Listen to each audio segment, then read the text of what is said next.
তো আজকে আমি দেখিয়ে দিব যে ক্রমে যেগুলো খারাপ ধরনের নোটিফিকেশন আসে, তো এই নোটিফিকেশনটা আপনারা কিভাবে বন্ধ করবেন সেটা আজকে আমি আপনাদেরকে আমার ভিডিওর মাধ্যমে দেখিয়ে দিব। শুরুতে আপনারা কি করবেন, মোবাইলের সেটিংয়ে যাবেন, সেটিংটা অন করবেন। সেটিংটা অন করার পরে স্ক্রল করে নিচে আসবেন, আসার পরে এখানে দেখতে পাবেন যে অ্যাপ, তো অ্যাপ এখানে ক্লিক করবেন। ওখানে ক্লিক করার পরে আবার এখানে দেখতে পাবেন যে অ্যাপ ম্যানেজমেন্ট, এখানে ক্লিক করবেন। ওখানে ক্লিক করার পরে এখান থেকে ক্রোম অ্যাপটা এখান থেকে বের করে নেবেন। আমি ক্রোমে ক্লিক করব।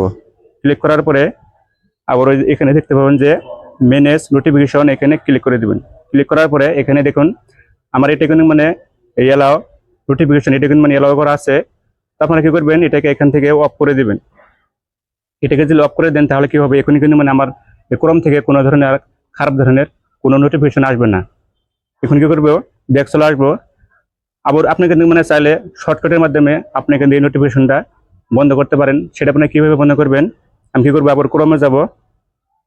এখানে ক্রোমে চাপ দিয়ে ধরে রাখবো। ধরে রাখার পরে উপরে ফোনের মতন একটা আইকন আছে, এখানে ক্লিক করবেন। এখানে ক্লিক করার পরে সরাসরি কিন্তু আপনাকে ক্রোমের সেটিংয়ে নিয়ে যাবে। আবার এখানে দেখতে পাবেন যে ম্যানেজ নোটিফিকেশন, এখানে ক্লিক করবেন। এখানে ক্লিক করলে দেখুন আমার এখানে কিন্তু মানে এটা অফ করা আছে।